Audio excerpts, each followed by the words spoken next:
Hello again, dear friend. Let's imagine ourselves sitting quietly in a cozy corner of the garden, perhaps under the old maple tree, where the dappled sunlight warms the tops of our hands, and the bird song feels like a lullaby. A cup of tea rests beside you, still steaming gently, and in your lap, nestled on a soft cloth, rests a little dream waiting to be shaped, a fairy tale cob house. You don't need money for this. You don't need youth or fancy tools or even a grand reason. All you need is your imagination, a few bits of nature, and a willingness to play like a child again. Because the world is still full of magic, especially when we slow down enough to build it with our own two hands. These tiny houses we're about to create aren't just decorations. They're little windows into a story. They tell of mossy roofs and crooked chimneys, of bark for doors and broken teacups that find new life. And they remind us that even as we age, our creativity grows softer and deeper, like a well-loved quilt or the lines in our smile. So today, I invite you to join me in a gentle adventure. One where we gather fallen twigs and whispering leaves, shape soft cob between our fingers, and craft something beautiful, one scoop and story at a time. Shall we begin? Have you ever held a bit of soft earth in your hand, not to plant, but to shape? There's something deeply grounding about it, almost sacred. Cob is like that. It's an old friend from centuries ago, made from simple things, clay, sand, and straw. And yet, in our modern gardens and quiet corners, it becomes the perfect medium for storytelling. People have used cob for thousands of years to build homes, ovens, and walls. But today, we'll use it to build dreams. Tiny dreams small enough to fit in your palm, yet full of character and whimsy. Cob is perfect for this because it's forgiving and soft, while wet then sturdy and long-lasting once dry. Just like us, really flexible when needed and strong when it matters. To begin, you don't need much. Just a bowl or tub, a scoop of clay soil, or store-bought, if easier, a handful of clean sand and some finely chopped straw, hay, or even shredded paper. Mix them together with a little water until it feels like cookie dough or soft clay. You'll know it's right when it holds its shape without crumbling or dripping. As you shape your fairy house, you'll notice the material responds to warmth, the warmth of your hands, your intention, your imagination. You can sculpt tiny curved walls, rounded chimneys, or little mushroom-like roofs. Cob invites you to follow your intuition, not a strict blueprint. And the imperfections, they're the charm. A slightly wonky door or a window that leans just a bit, these aren't flaws. They're stories. Cob is also wonderfully eco-friendly. It's natural, biodegradable, and completely safe to work with, especially important for older hands or curious grandkids helping out. And because you can make small batches, there's no need to rush or strain. Build at your pace. One wall today, a chimney next week. The joy is in the journey. And once it dries, usually after a few days in a warm, dry place, it becomes solid, earthy, and weather-resistant. You can add layers, carve little vines into the sides, or even embed bead stones or tiny treasures into the wet surface. In a world that moves fast, cob offers a return to slowness. It connects you to the earth beneath your feet and reminds you that creation doesn't need to be grand or perfect. It just needs to be sincere. So as we start this journey of building a fairy tale house, remember the cob is more than a material. It's your canvas, your clay, and your quiet companion. It holds not only shape, but meaning. Do you remember when you were a child, collecting little treasures on walks? A smooth stone here, a curled leaf there, everything felt like it might be magical. That same spirit of discovery is exactly what we need now. Because to build a fairy house, the best materials don't come from the craft store. They come from nature's recycling bin and your own home's forgotten corners. Start with a basket or an old tin. Take a gentle walk through your garden backyard or even around the neighborhood. Notice the textures that catch your eye, bark that's fallen from a tree, pine cones tucked beneath a bush, or driftwood near the edge of a pond. These aren't just scraps. They're character pieces waiting to be part of your miniature world. And indoors, the magic continues. Cracked teacups, old buttons, broken jewelry, wine corks, seashells from a long-ago trip, each holds memory and possibility. A dented spoon might become a window awning. A chipped plate could form a winding path. Empty thread spools might transform into planters. The beauty of fairy house crafting is that nothing is too small or too strange. In fact, the more unusual the item, the more story it adds. A rusted key. Perhaps it opens a hidden room. A worn-out paintbrush. Maybe it's the chimney sweep's broom. This is where imagination meets intention. What's more, this way of gathering teaches us something important, that beauty doesn't have to be bought. It can be found. Reusing and repurposing isn't just thrifty, it's joyful. You begin to see potential in what others overlook. That's a kind of magic all its own. If bending down or walking long distances is difficult, ask a loved one to join in. Children especially love going on fairy scavenger hunts, collecting shiny stones or feathers with wide eyes. You can also simply gather from your own kitchen drawers or garage shelves. No adventure is too small when your eyes are open, and each piece you choose becomes part of the narrative. A pebble might remind you of a vacation. A pine cone could come from the tree your children used to climb. These little bits and pieces, when placed with love, make your cob house not just charming, but meaningful. So, before we begin building, take a slow look around. Not for what's perfect or new, but for what's quietly waiting to be rediscovered. The fairy tale has already started. It's just been hiding in plain sight. Let's take a walk together, dear friend. Not to hurry or to exercise, but to notice, to meander, to rediscover what's been under our feet all along. Because building a fairy house isn't just about crafting, it's about seeing the world with new, curious eyes. You don't need to travel far. Just open your back doorstep onto your porch or path and begin a gentle stroll. Look low the edges of the flower beds, the base of the trees where the wind likes to gather things. A smooth stone, a fallen feather, a curled bit of bark. These are not scraps. They are invitations. Bring a small basket or a cloth-lined tin with you. It can be your treasure box. As you collect, ask yourself, what could this be in my fairy world? Could this leaf become a roof tile? Might this cracked snail shell be a basin or bowl? Let your imagination wander alongside your steps. If walking is a bit too much today, don't worry. Place a chair in the shade and have a little helper, a grandchild, a neighbor's child, or even a friend gather on your behalf. Children are natural treasure hunters. Give them gentle guidance and they'll come running with twigs shaped like lightning bolts or rocks with flecks of mica that shimmer in the sun. And oh, how proud they'll feel to contribute to something magical. Some of the best finds might not even come from nature, but from forgotten corners of your home. That bent fork in the kitchen drawer, a tiny garden gate, a bit of lace, a curtain for the fairy window. Look through your junk drawer, your old sewing kit, your button tin. What once felt useless now has purpose again. And don't forget to listen as you walk. The bird's song, the crunch of dry leaves underfoot, the soft breeze moving through tall grass. These sounds become part of your memory, infused into the pieces you pick up. That little piece of driftwood won't just be a fairy table. It'll hold the feeling of a quiet afternoon in early summer of peace. You can even make your scavenger hunt a weekly ritual, a few minutes every Saturday or Sunday. Each walk adds a new chapter to your fairy tale, slowly building your collection of textures and treasures. And when you return inside and empty your basket onto the table, you'll see not just objects, but stories, little fragments of a world you're about to bring to life, all gathered gently with intention and care. That in itself is a kind of magic. Every little home needs a beginning, a foundation.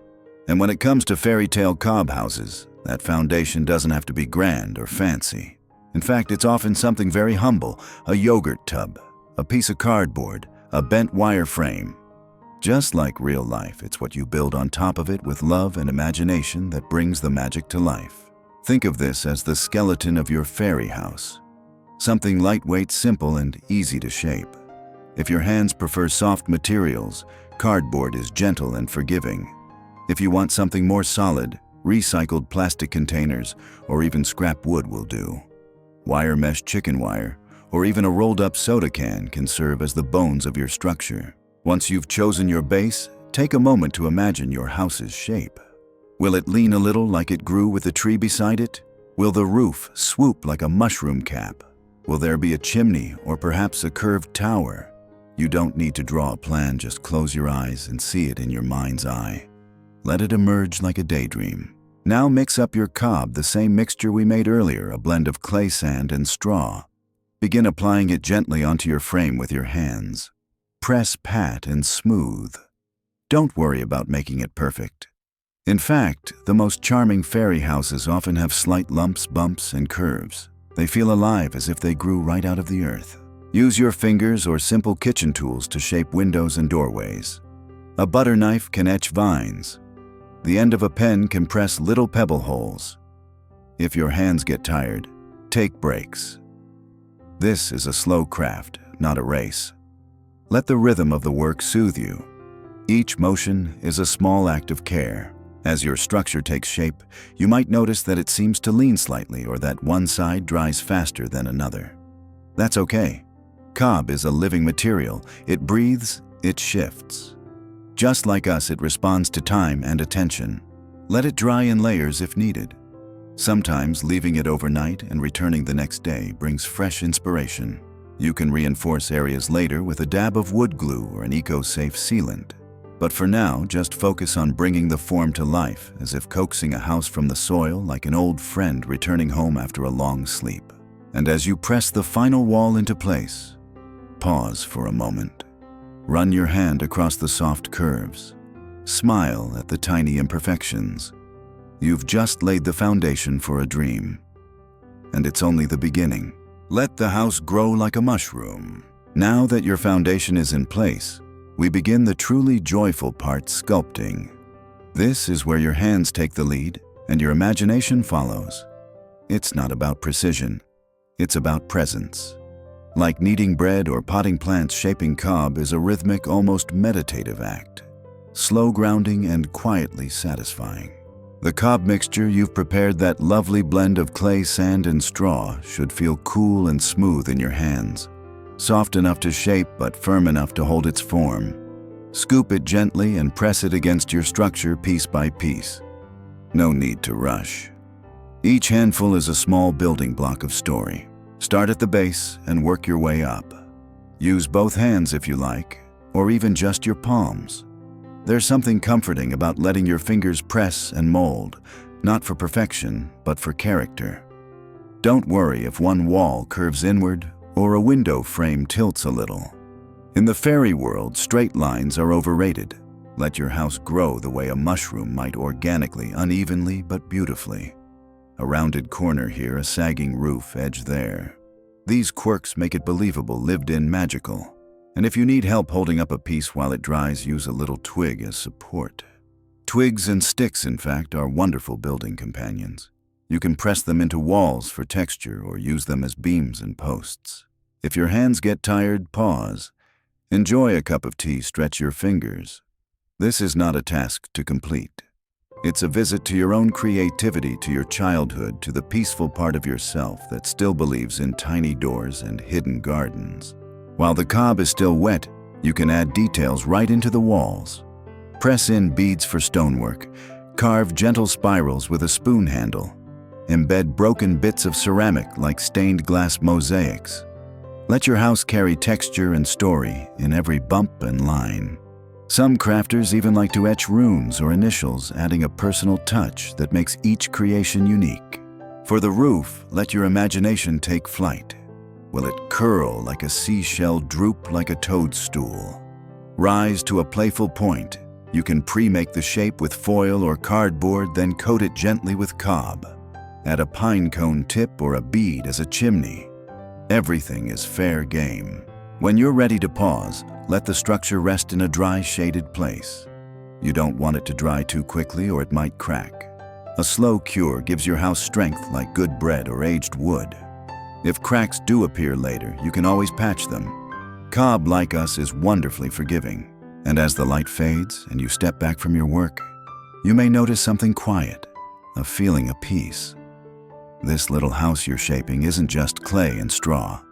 It's a piece of you, shaped with care, filled with story, built with love. The charm of crooked walls and lopsided roofs. Do you remember those old storybooks, the kind with watercolor cottages nestled in crooked trees with leaning chimneys and doors too small for grown-ups? They weren't perfect. They were whimsical, alive. full of personality. And that's exactly what your fairy tale cob house should be. We live in a world that often praises perfection, but fairy houses remind us that real beauty lies in the irregular, the off-center, the uneven, the unexpected. When you're working with cob, let go of symmetry. Let go of straight lines. Instead, let your house wobble, wander, and curl. Perhaps the front door leans a bit to the left. Let it. That gives your house character. Maybe the roof dips slightly in the back. Just imagine it's weighed down by years of winter snow in the fairy world. These quirks don't take away from the magic. They are the magic. In fact, the most beloved fairy houses always look like they've been grown, not built like mushrooms popping up in the forest, shaped by wind and rain and time. You don't have to correct anything. Instead, step back often while you work. Squint a little. Tilt your head. Ask yourself, does this feel like it belongs in a story? Not does it look perfect. Try carving little vines that creep up the side or tiny cracks around a window as if the house has weathered many seasons. Use a soft brush to add cob in layers, creating ridges and folds like tree bark. Even a small thumbprint in the wall becomes a detailed evidence of the hands that built this world. And if something breaks, don't worry. Cracks can be patched. Missing pieces can be covered with moss or stone. Like in life, the things we repair often become the most beloved. Think of it this way. Your cob house is a little reflection of your spirit. It doesn't need to be flawless. It just needs to be honest. Built slowly with care and curiosity. A bit wonky, perhaps, but rooted in warmth. You might also find that in embracing imperfection here, you begin to soften toward other imperfections in your home, in your garden, even in yourself. That plant you thought you'd killed last summer. It has new shoots. That line on your hand. It holds a memory. That little house you made from cob and scraps, it's crooked and absolutely beautiful. So let go of rules. Let your hands guide you. Let your heart wander. You're not just building a house. You're creating a feeling, one that says, I am still here, still dreaming, still creating. And that, my friend, is a story worth telling. Magic lives in the smallest corners. Now comes the part where your fairy house begins to truly come alive, the little details. The door that invites a tiny guest inside. The windows that catch the light just so. The pebble path that whispers, someone lives here. These finishing touches are where the heart of the home shines through. Let's start with the door. You might use a flat piece of bark trimmed with scissors or broken gently by hand. Or maybe a smooth piece of driftwood weathered from time and tide. Acorns make wonderful door handles. Twine or bits of moss can become tiny wreaths or curtains. Whatever you choose, place it slowly and with intention. Think of who might knock on that door. A fairy. A mouse with a cloak. A child's forgotten dream. For the windows, try bottle caps filled with beads or circles cut from old foil lids. You can frame them with twigs or draw little wooden slats using a toothpick while the cob is still soft. Some crafters like to tint clear plastic with stained glass markers and tuck it behind the opening, a soft glow when the sun hits just right. There's no wrong way to do this, only playful ways. Scatter tiny stones to create a front path or a curved trail leading into the moss. Broken earrings become sculptures in the garden. A curled metal shaving can become a weather vane. Even the leftover buttons in your junk drawer can serve as flower pots, stepping stones, or lanterns. But what makes a fairy house truly unforgettable are the secrets. The little things only discovered on a second or third glance, a tiny rune carved into the chimney. A hidden door at the back. A miniature broom leaning near the stoop. Maybe a painted mushroom tucked under the ledge. These surprises bring the story to life. Think about it this way: when a child or visitor peers at your creation, what will make them lean in closer? What will make them smile? Add those touches. Maybe even tuck a tiny scroll inside a handwritten message, a poem, or the name of the fairy who lives there. These details also make the experience deeply personal. They reflect not just your creativity, but your memories, your humor, your hopes. A house with an open window might represent your welcoming spirit. A curved, twisted chimney could mirror a life that hasn't always been straight but is still standing strong. And remember, these embellishments don't have to be expensive or elaborate. They just need to be yours. Something you found saved or shaped with care. The charm is in the handmade, the reused, the lovingly placed. So take your time. Let your hands dance across the cob. Let each little feature be a quiet celebration, not of perfection, but of presence. Of being here, still creating, still dreaming. Because in the end, what makes your fairy house magical is you. Bringing your fairy house to life with a brush stroke. After your cob house has dried fully and patiently, the time comes for color. This is the part that feels like a whisper of spring after a long winter. A moment when your fairy home, already rich with shape and texture, suddenly breathes with personality. And just like everything else in this gentle journey, the painting doesn't need to be perfect, only heartfelt. Choose a few colors that speak to you. Some love soft earthy tones, sage green clay, red gentle cream, or sky blue. Others may lean into jewel tones like amethyst purple or mossy emerald, giving the house a storybook richness. There's no right or wrong. What matters most is how it feels when you paint. Acrylic craft paints work wonderfully and are often available at thrift stores or dollar shops. Look for non-toxic versions, especially if little hands might be involved. If you're sensitive to smell or want to keep things as natural as possible, you can also explore plant-based pigments or even make your own tints with beet juice, turmeric, or tea. Before painting, gently brush off any loose cob or dirt. A soft, dry brush will do. Then begin with the walls. Use a wider brush for sweeping backgrounds and smaller brushes, or even cotton swabs for tiny details like painting the trim around a window or the stones in your garden path. Dry brushing is a lovely technique for older hands. Dip your brush lightly in paint, dab most of it off on a paper towel, then gently skim it across raised surfaces. This highlights texture without fully covering the earthy tones beneath, like sunlight catching the edge of a stone. As you paint, think about the little stories hiding in the home. Is that a soot mark from a chimney fire long ago? Are those vines slowly wrapping around the windows from years of quiet growth? Let your imagination wander with the brush. You might add flowers near the door using the tip of a toothpick, or paint a lantern above the window.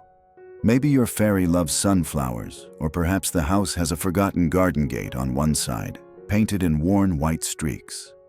These details bring depth, and they make the house yours. If you plan to place your house outdoors, be sure to seal it. Natural linseed oil or beeswax mixed with citrus oil are excellent eco-friendly choices. They'll help your colors last longer through sun and light rain while allowing the cob to breathe. Avoid heavy varnishes that might trap moisture inside. And finally, once the paint is dry, step back and look at what you've made. Not with a critic's eye, but with a tender one. Admire the story you've coaxed from the clay. Admire your patience, your care, your willingness to create something beautiful just because it brought you joy. Because that, dear friend, is art. Quiet, humble, and absolutely magical. Keeping your tiny home safe through the seasons. Now that your fairy house is painted in soft mossy greens or cheerful storybook reds, it's time to think about preservation. Not to make it perfect, but to help it last. Just like we care for our gardens, old quilts, and favorite wooden spoons, your cob house deserves a gentle layer of love to carry it through time. If your creation will live indoors, perhaps on a bookshelf or tucked into a cozy corner, you don't need much. A simple coat of natural wax or a diluted eco-safe sealant will protect it from dust and little knocks. But if your fairy house is destined for the garden where it might greet morning dew and late afternoon rain, a little weatherproofing goes a long way. Let's begin gently. The cob material, once fully dried, is fairly sturdy on its own but porous. To keep it from soaking up too much moisture, apply a natural sealant. One lovely option is boiled linseed oil, which has been used for generations to protect wood and earth-based materials. It seeps into the surface, hardens over time, and still lets the structure breathe. Beeswax mixed with citrus oil is another favorite, especially if you enjoy soft scents and working with your hands. Apply your chosen finish with a soft cloth or an old brush. Move slowly, covering all sides, especially the edges and corners where water tends to settle. Let it soak in. Then, wait a day, maybe two. Allow the house to rest and cure just as we all need rest before facing the elements again. If your fairy house includes delicate decorations like pressed flowers, lace, or paper, consider sealing those separately. A spritz of craft-safe matte spray applied lightly from a distance can help protect them without making them shiny or stiff. You want your house to stay soft and natural-looking, not overly glossy. Some crafters like to add a final dusting of dry moss or crushed leaves once the sealant has set.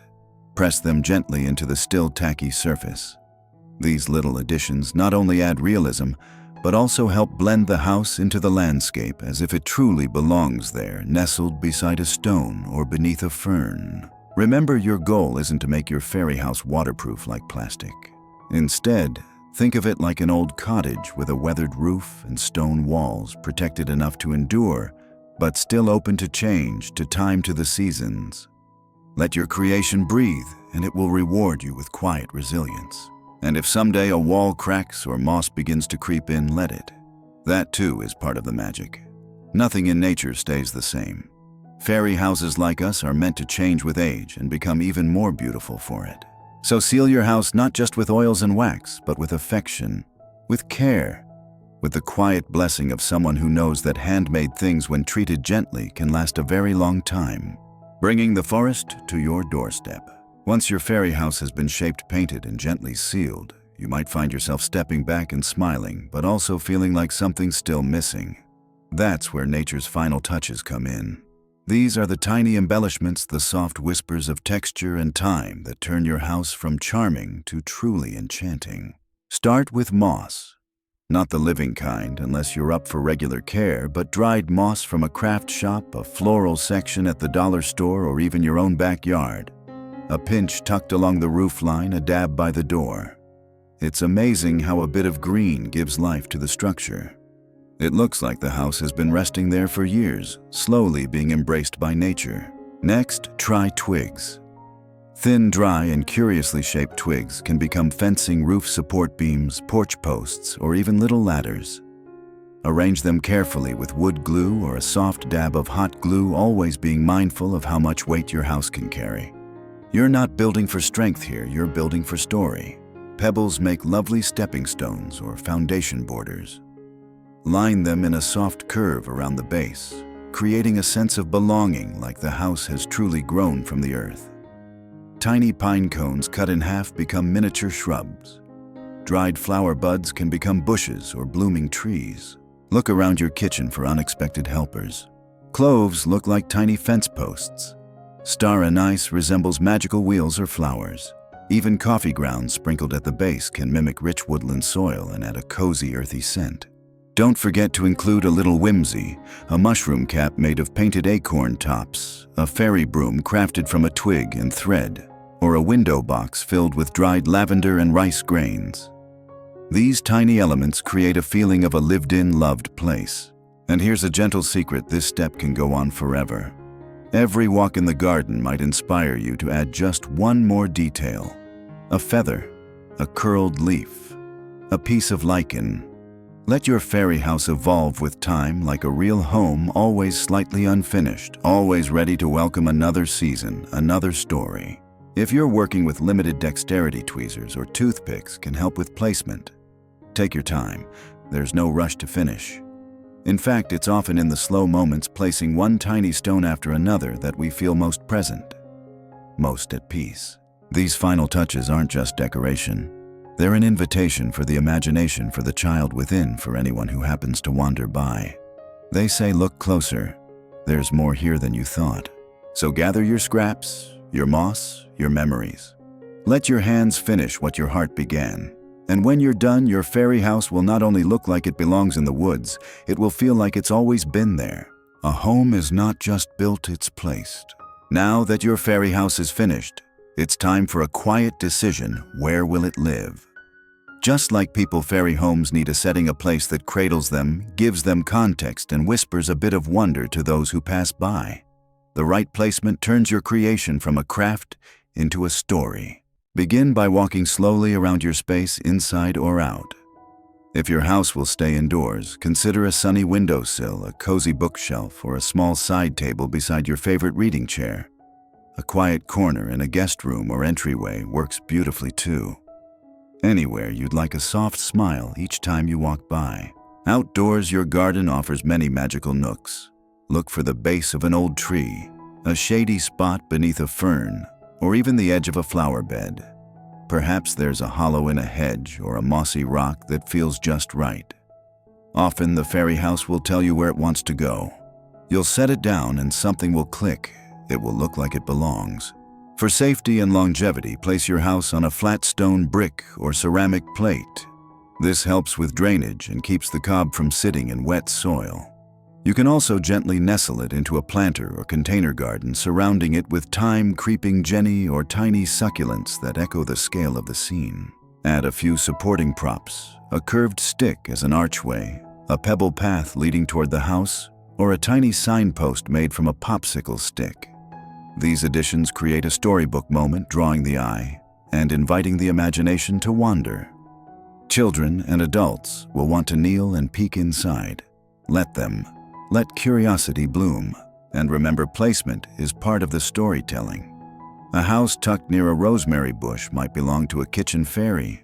One hidden in ivy might be a reclusive poet's cottage. By the base of a sunflower stalk, perhaps it's the home of a cheerful gardener who wears a hat made from a tulip. If mobility is a concern, choose a lightweight tray or wooden crate to create a movable base. This way, you can craft your fairy scene in a comfortable place and later transport it wherever you wish, outdoors for a season, indoors for a gathering, or by your bedside for quiet joy. Wherever your house ends up, visit it from time to time. Say hello. Dust off a bit of leaf tuck and a fresh flower petal. These small gestures keep the magic alive, not only for the house, but for you. Because when we create beauty and give it a home, we're not just decorating space, we're nurturing spirit. And sometimes the smallest homes hold the deepest peace. When one house becomes a whole world. Once your fairy house is nestled into its new home, you might find yourself imagining what lies beyond its tiny door. Is there a garden out back? A curved stone path leading to a neighbor's cottage?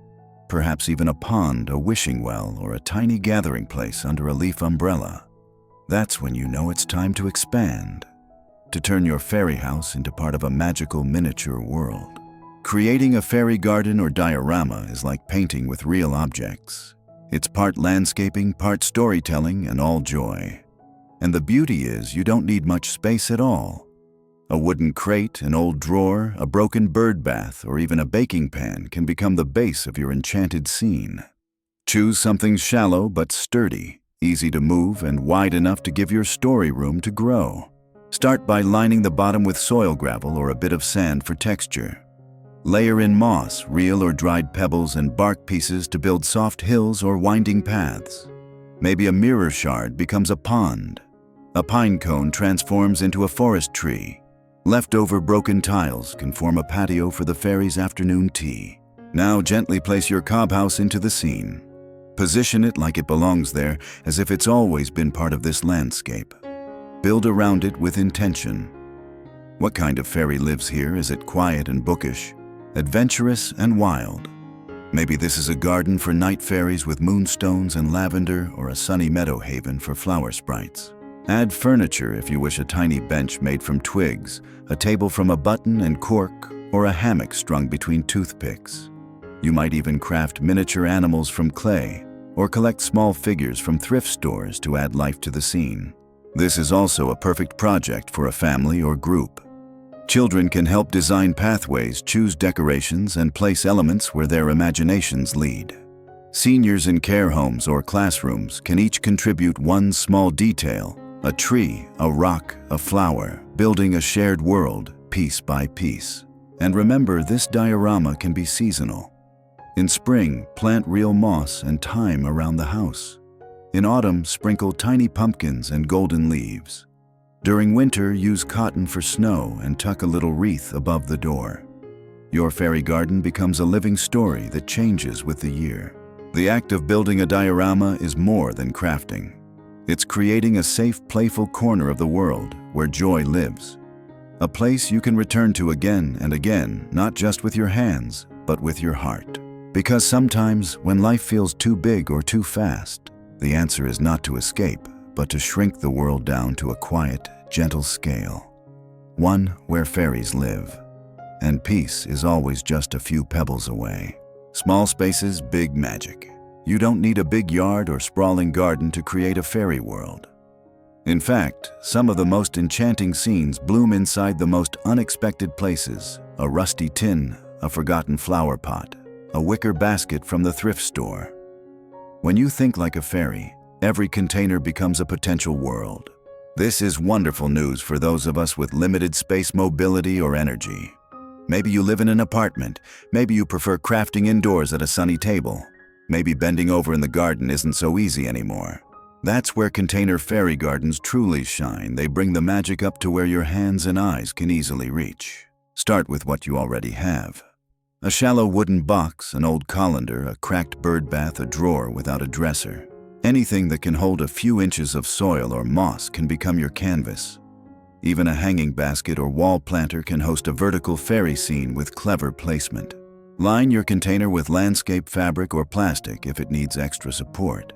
Then begin layering pebbles or crushed eggshells for drainage, followed by potting mix, moss bark, or sand, depending on the look you want. From here, it's just like creating a little stage. Place your fairy house gently into the space and start building its surroundings: a winding pebble path, a twig fence, a mushroom cap table, a tiny swing from string and twigs. What's lovely about container worlds is how portable they are. You can build your fairy garden comfortably at a table, then move it to the porch kitchen counter or garden shelf.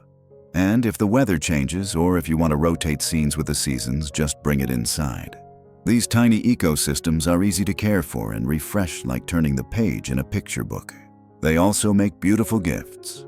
A small fairy world in a teacup or a vintage casserole dish becomes a heartfelt offering, part garden, part sculpture, part story. If you're creating for a friend or grandchild, you might even hide a small note inside or a painted stone with their name on it. And don't be afraid to let your container fairy garden evolve. Maybe you add a second house next spring, or a new flower pops up where you hadn't planned. That's the joy. The world is alive even in its smallness. Most of all, let yourself play. Let the constraints of space or budget fall away, because when you shrink the scale of the world, you expand the freedom to dream. In your hands, a cookie tin becomes a clearing in the woods. A bread pan becomes a fairy village square. A chipped bowl holds not just moss and cob, but memory, imagination, and gentle purpose. Crafting connection across generations. There's something deeply special about creating a fairy house with a child, or even just for one. In those quiet, shared moments of glue, moss, and laughter, something more than a miniature home begins to take shape. A connection, a memory, a story that bridges the years between your hands and theirs. Children are natural believers. They don't need convincing that fairies might live in bark-covered cottages, or that an acorn cap could hold magic. And when you invite them into the process of building a fairy house, you're not just giving them a craft, you're giving them a doorway into imagination and wonder.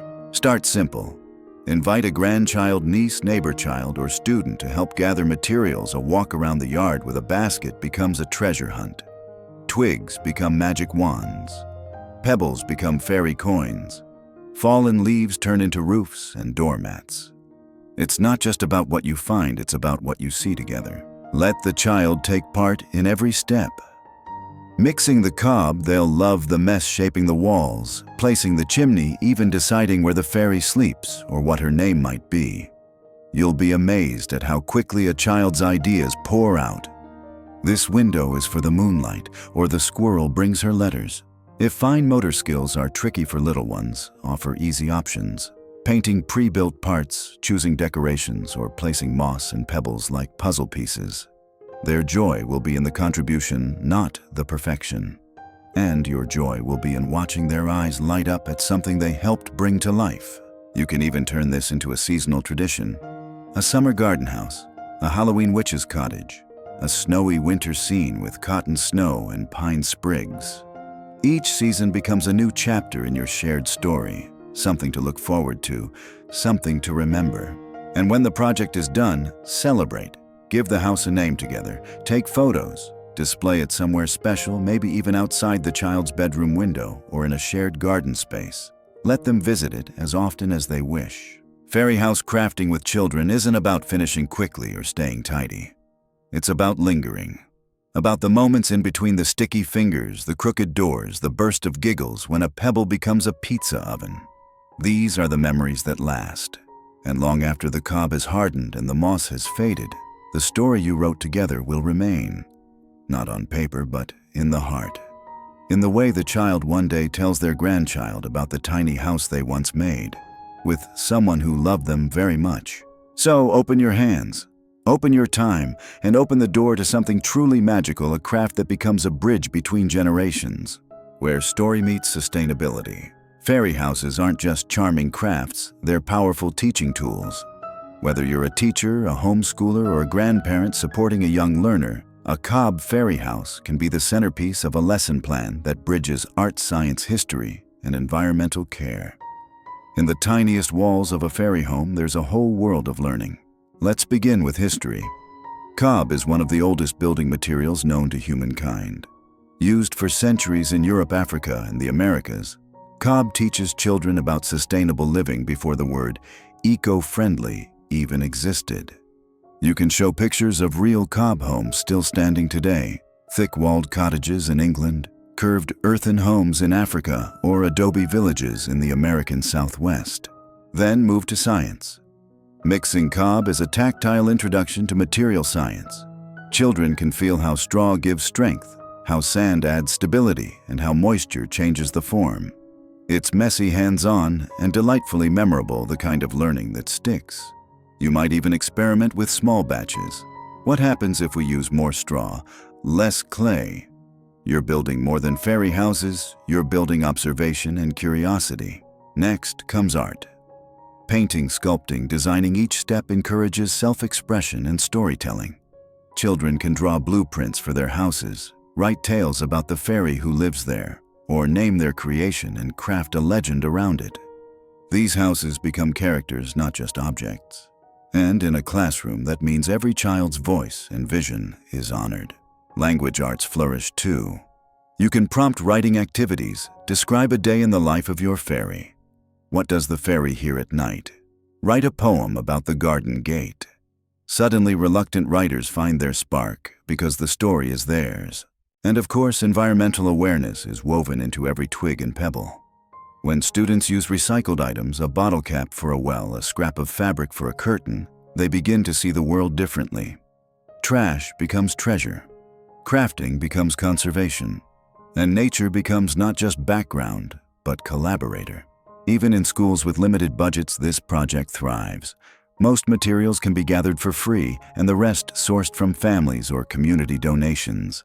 A few tubs of soil, some straw water, and simple tools are all you need to begin. And the results? They're astonishing, not just in beauty, but in how children connect with the process, with each other, and with the values beneath it.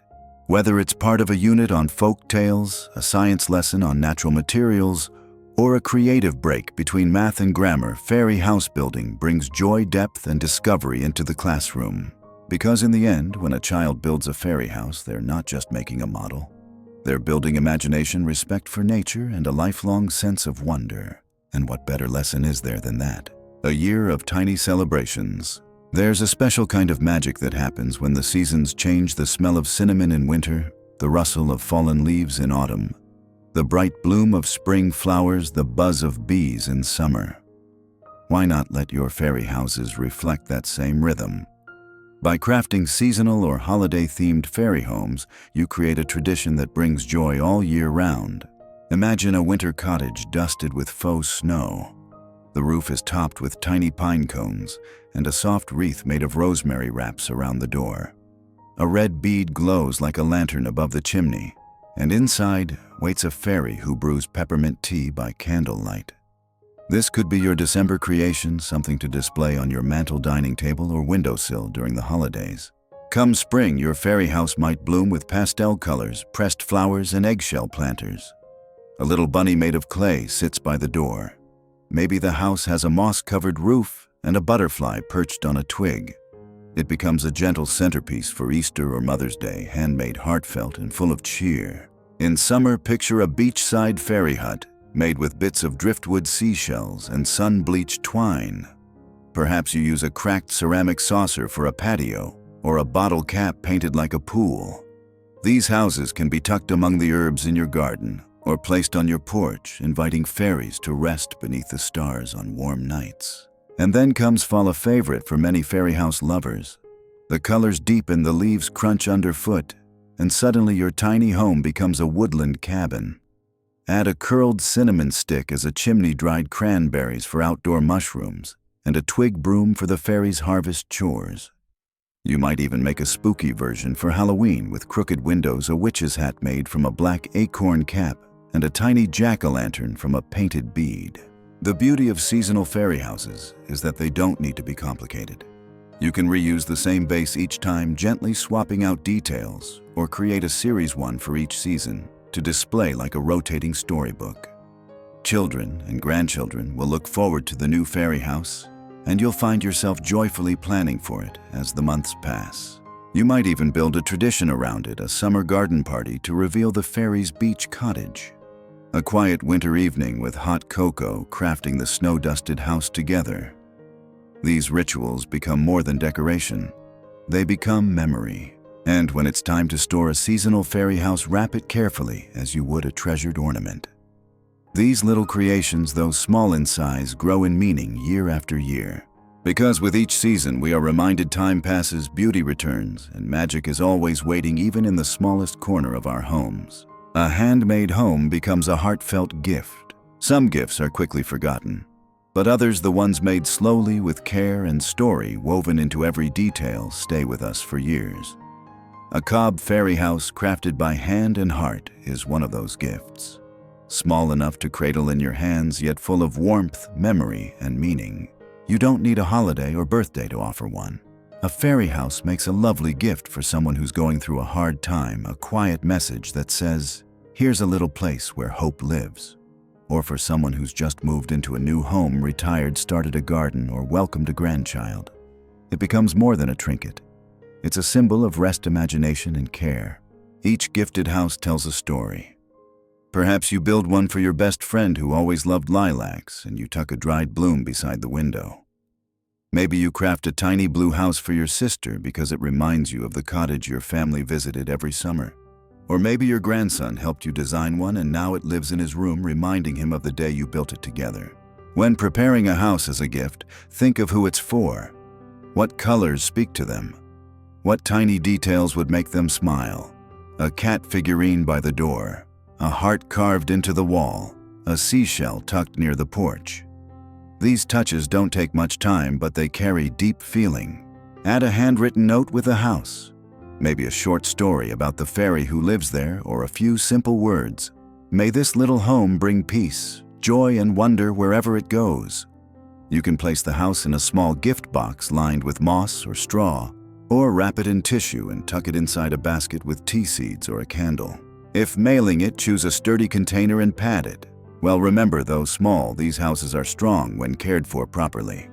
Let your recipient know to display it somewhere cozy, a shelf, a desk, a corner of their garden. Each time they see it, they'll think of you, not just your hands, but your heart. You might even find yourself making more than one. A series of tiny homes, each with its own theme, waiting quietly in your cupboard for the right moment. Giving a fairy house is almost as lovely as making one. It allows you to say what sometimes words can't. I thought of you. I made this with love.